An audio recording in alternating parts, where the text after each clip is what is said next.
How's it going, boys, girls, and squirrels, and welcome to the Season 2 finale of Hazbin Hotel. Kind of. I'm only watching episode 7 today, but since they come out in pairs, for some reason, then that means technically we're in the end game. I don't really have a crazy batch of DMs to read today, but that's because every single DM you guys have sent me this week says the same fucking thing. They all say roughly the same thing, just at varying degrees of weirdness. Danny, you're gonna love episodes 7 and 8. I cried 3 times watching it.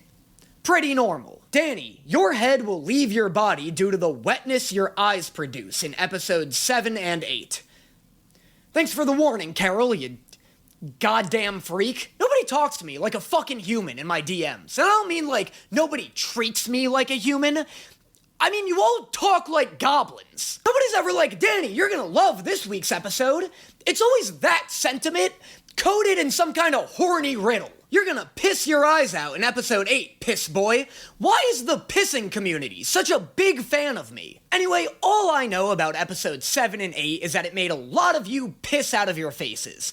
I don't know if that's like a happy kind of piss. I don't know if a character dies.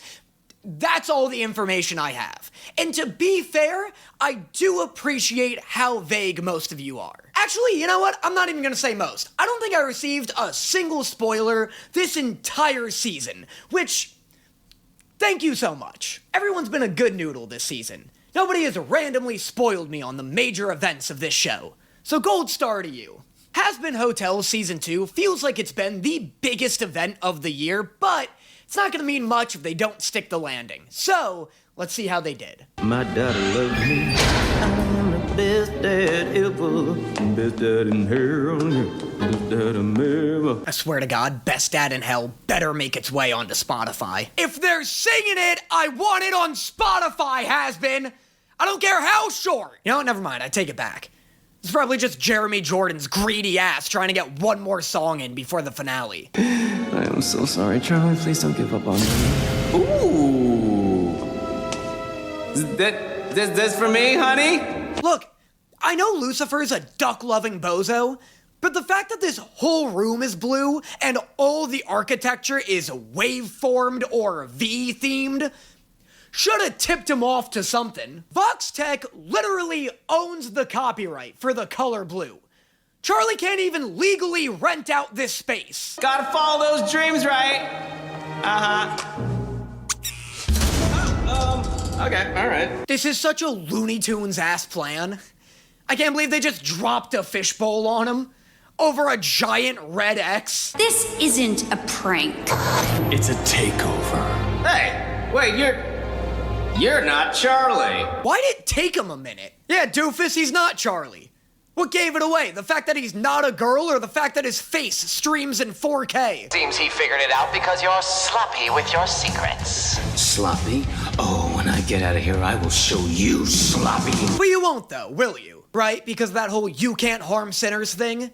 Remember that whole thing they just explained that the entire internet seemed to unanimously hate? Remember the Hazbin fandom got briefly real into power scaling and has been pissed about how much of a mess it's been this season, remember? Yeah, okay, whatever gets you off, guy. Not to kink shame, but, you know, I am married. Oh, like that's gonna stop Tumblr. This shot of you and Alistair tied up together is all Wattpad's gonna need to keep its lights on for the next decade. Yeah, nobody cares, man. Look, I don't know what you're planning, but it won't work. Okay, you're garbage. That's Jeremy Jordan is such a fucking agent of chaos. He's always doing some kind of voice that's maybe a reference to something I just don't understand.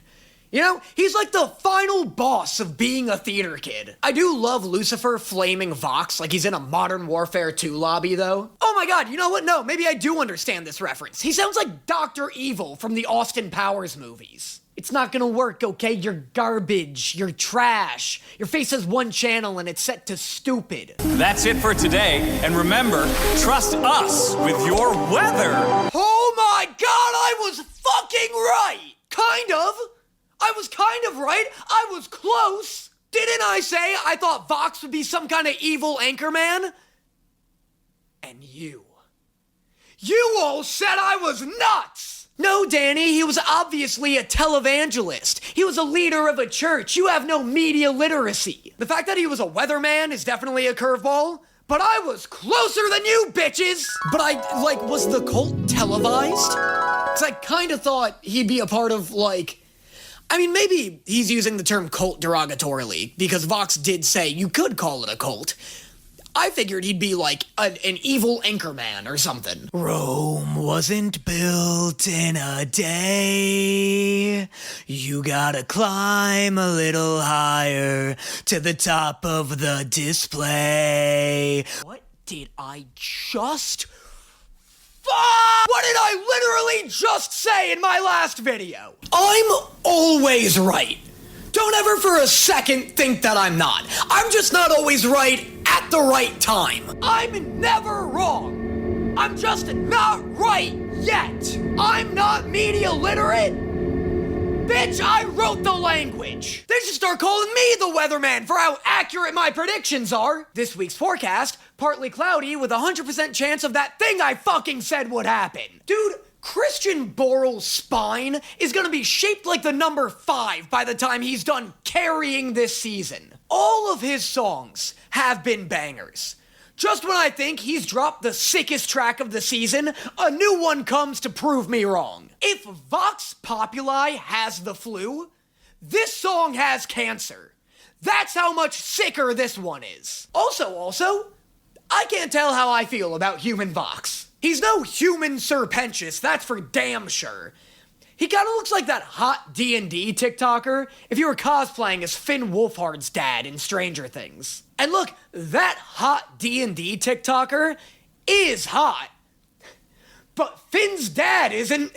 It's like I want a full force simp for human Vox, but the image of that dude's face just keeps pulling me back. I like his jagged little smile and his heterochromia, though. Those are cool character designs that they managed to translate some TV aspects into a human's design, and that is impressive. His mouth does kind of look like a waveform when he smiles. The world's yours, don't waste it. Go make the stars align to shine bright, brighter than a man whose first name's Alex. This song rips. I do love it. It does sound like a homicidal Katy Perry song, though. If you remove the visuals, this kind of just turns into a ripoff of Fireworks. This might as well be Fight Song. You can shine brighter than the lights above? That's some shit my mom would jam out to. Again, not an insult. I love this song. My mom's got great taste in music. Not up to chance. If you got plans, you'll cancel every question mark. Fish like to swim next to shark. No way his pet shark has an origin story too. Is this the same shark? Did God consider this a bad shark? God considered this a bad shark and then damned it to hell? 'Cause fuck God in that case. Also, the visuals in this song are so sick. Him hitting his TV producers with the fucking scorpion get over here with the microphone was so dope. I love the idea that people keep dying around Vox, but he's so charismatic and so good for ratings, no one's ever bothered to look into it. They're calling me a god, Bob! You gotta strike while the iron's hot. Leave the channel to me. I'll bring in more new blood than you'll know what to do. Oh, what? Vox invented Shark Week? Man, what the fuck is this guy doing in hell? Redeemed! Instantly redeemed. All sins absolved. No way the genius who brought us a full week of shark content deserves to be in hell. This must have been some kind of paperwork error. You'll be bright, going supernova, all the highs look up. At you, brighter. The other studios want to feed you the same old crap everyone's seen before. But you want newer, you want bigger, you want bright men! I want sharks! All day, every day, for 7 days out of the year. Oh, but Danny, there's only so much educational content you can make about one type of animal. Who the fuck said anything about education? Dog, you run out of shark facts, you start making shit up. Whoops, new shark just dropped. This one swims backwards. Fuck it. This one swims vertically, too. What are you gonna do about it? You gonna disagree with a shark scientist? You gonna go out there and study them yourself? No. You're gonna sit there and you're gonna devour whatever made-up shark fact I feed you. Also, shark rant aside, love the way the whole chorus comes in every time he says brighter. Now who's ready to be baptized into a new era of entertainment? Brighter! Ah! Finally, I'll show them what I'm meant to be. Yo! Dude, this whole season, VOX is back. Are you VOX? Because he's a professional at carrying shit. You need something carried? VOX is your guy. Somebody ought to give this dude's phone number to Sisyphus. I love that everyone's death is relevant to their eventual character design. But does that mean Sir Pentious, fell into a pit of snakes or something? Oh my god, you know what I just realized? That I'm sure literally everyone has already realized. That's why Sir Pentious is covered in eyeballs. Because he went to hell for being an inactive witness to a crime. God, this song's fucking good. I gotta save my vocal cords though. I think I have one more song after. Ugh, the cape is so sick, dude.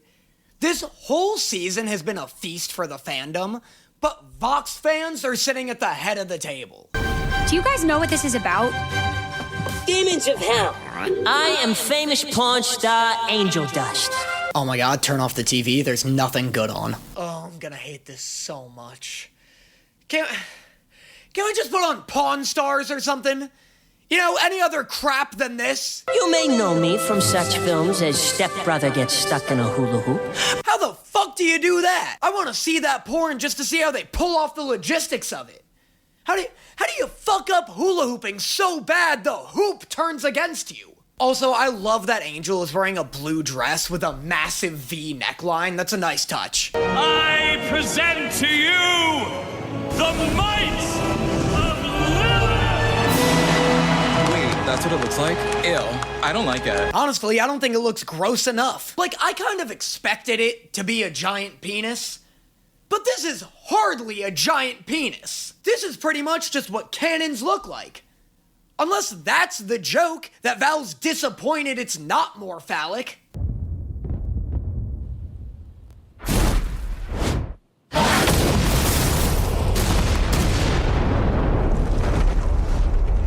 That's so sick.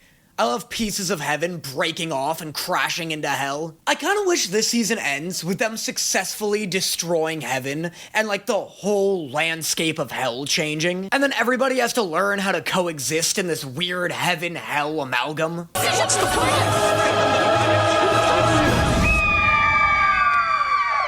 Oh, that was rad. Was that because she's like a giant bird monster in her true form? That was so cool. What a weird, unexpected noise to come out of her. Right! Luke, you can't be serious! The threat Adam warned you about is greater than ever, and we have a duty to the people of heaven. You need to make this decision now! I want to learn so much more about all of the different races in heaven. Who are these owl guys? Why are they so nonchalant about all of this? Are these heaven's equivalent of Goetians? Because they do kind of look like hooties. Do you even grasp what I truly am? Someone who could maybe use a friend to talk to? Perhaps you're right. That's so funny. I love how Sarah's just do you have any idea what I am? Someone who needs a friend? Damn, you right. You right, Pentious. Come take a seat. My bad. I forgot you were a real one. God damn it, I forgot I had 2 songs. God, I'm not gonna have a voice after that. Humans are afraid. All of us, all the time. God, they are getting their money's worth out of Brightman this season, aren't they? A 3rd Pentious song? What, did every other actor go on strike when they were recording the music? When you're that scared, teeth are that bad, ready to say anything, do anything to any man. just so you can live to see a ray of sunshine. Oh, never mind. They just realized that Sir Pentious is the best character in written media. I love how this song is so whimsical and hopeful, and it's about how humans will commit atrocities just to stay alive. They got Pentious over here doing a little ballet twirl singing about how selfish and fucked up humanity is. In the battle with Adam, you feared your death. Yes, but fear didn't drive you to wickedness. You were brave. You sacrificed yourself to save another's life. First off, Sarah just out here once again being the patron saint of hitting absurd fucking notes. Second, I like how this song is like an active conversation. That's really cool. Because like I said, the first half is Sir Pentious explaining why humanity is capable of atrocities. And then Sarah's the one who pushes back on it, using Pentious as the example. That's really interesting. It's not just Sir Pentious, like, explaining all of the themes at Sarah. She's like, well, wait, but you are an active contradiction of what you just said. Which gives Pentious the opportunity to be like, yeah, that's redemption, dog. We are capable of terrible, terrible things, and it's because humanity is living at this, like, base level of consistent fear. But when pushed outside of that fear, humanity is capable of great selflessness as well, which is interesting because to push, like, the idea is that you need somebody to inspire you and push you out of that fear, which in and of itself is selfless. So the theme here is kind of that, like, selflessness is a plague, which is interesting. I am adding to this a little more than, like, is in the show. Like, the show doesn't actually explore the idea of, like, selflessness being an infection, but, like, it is interesting that this show's definition of selflessness and redemption comes from somebody else's help, which is in and of itself selfless. Like, it has to come from, well, it has to come from just one little word. You know what? I've been stuck editing this video for the past 2 hours. I'm not attempting this dumb bullshit. No, it starts with sorry. I love any time Pentious reuses Charlie's own words. Like, it always hits. I don't think this is my favorite Pentious song of the season, at least not so far. I do really like his duet with Cherry Bomb,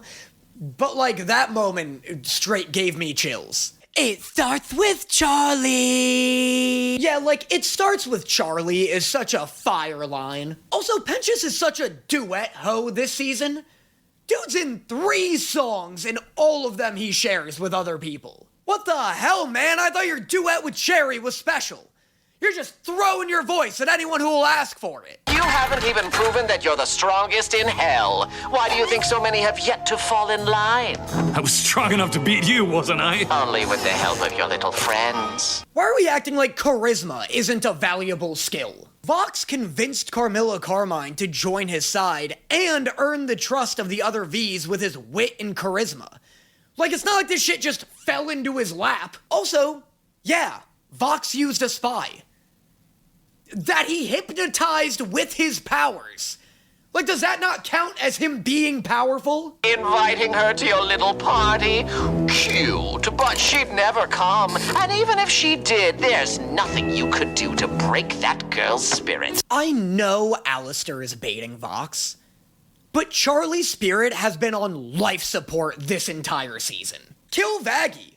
Charlie's spirit dies with her. Vaggie's the only thing in Charlie's life keeping her from spiraling down an unending depression. Loot, Yes, Seraphim. we have less than a day before the forces of hell attack. I have no choice. Prepare the troops. It will be my pleasure. Finally, Luke gets to actually do something this season. It was wild for this show to drop the song Gravity and allude to this, like, insanity arc that Luke would be going through, and then never give her screen time ever again. I bet they're setting her up to be the main antagonist of Season 3, and then Lilith will probably be the main antagonist of Season 4. But, like, still. Emily, you will have the remainder of our time to try and resolve things peacefully.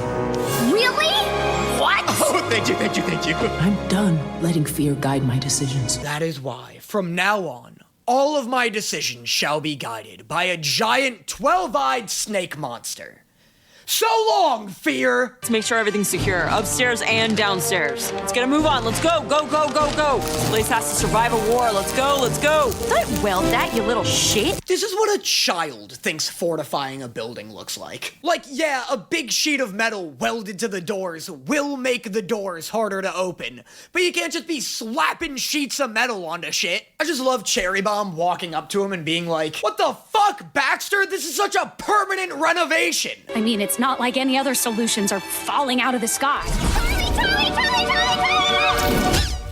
Holy shit, Emily! Holy shit, solution! I mean, Emily! By the way, everybody hop off my ass for calling her Emma. Danny, stop calling her Emma, it's driving me crazy. I see you typing in all caps every video. Maybe Emma and I are just tight like that.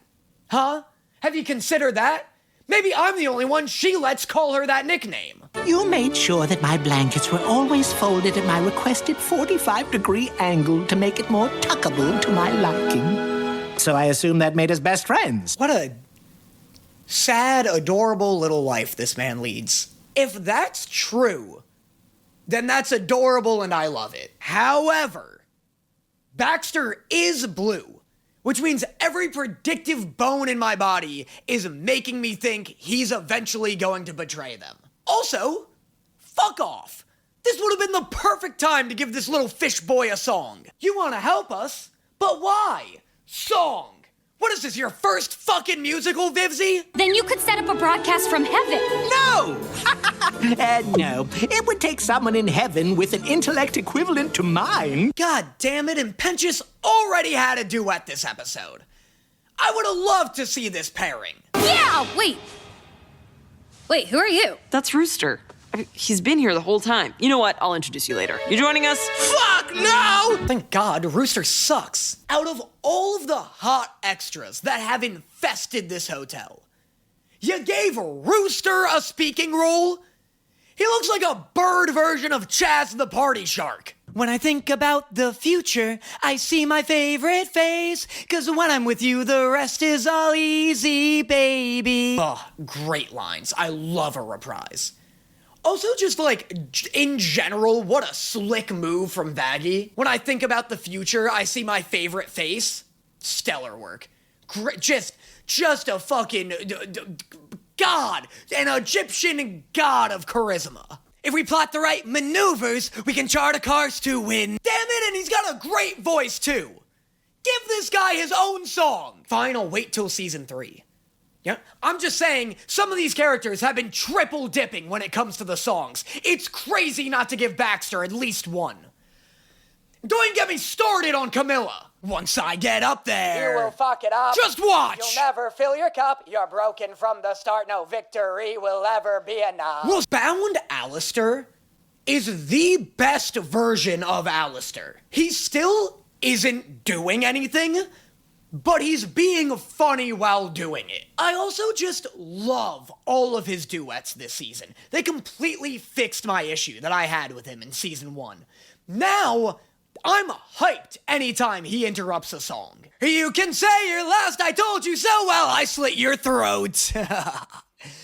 Val, don't be dramatic. He's just a man. Not Val getting his own dramatic sob song before Carmilla even gets a fucking note in. By the way, Val, it's a little hard for me to take you too seriously when you're swinging your nipple chains around in my face. Also, did anyone else notice that Val sounded like Dracula in those first few lines specifically?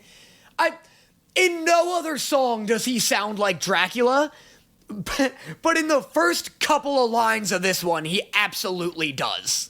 Oh boy, this is bad. Charlie's gonna be so mad. They're about to know who they're dealing with. Every one of them. No one gets to live. Mummify my teenage dreams. This is such a good end of Act 1 song. I love this shit. This is such a great lead-in to episode 8. Everyone's prepping for war. Everyone's emotions are freaking out.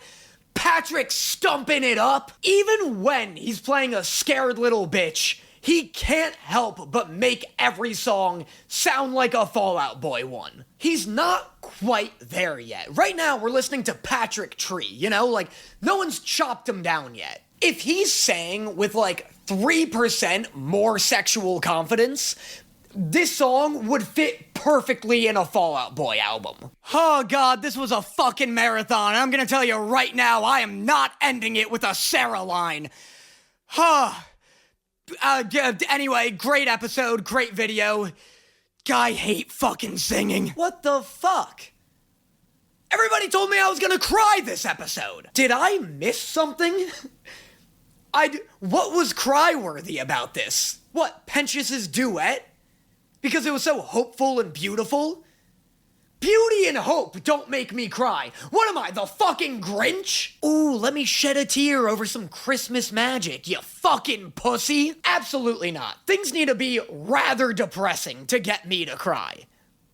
That's not always true. The Owl House had me feeling had me feeling some ways just through being so proud of my characters. But that was episode 7 of season 2 of Hazbin Hotel.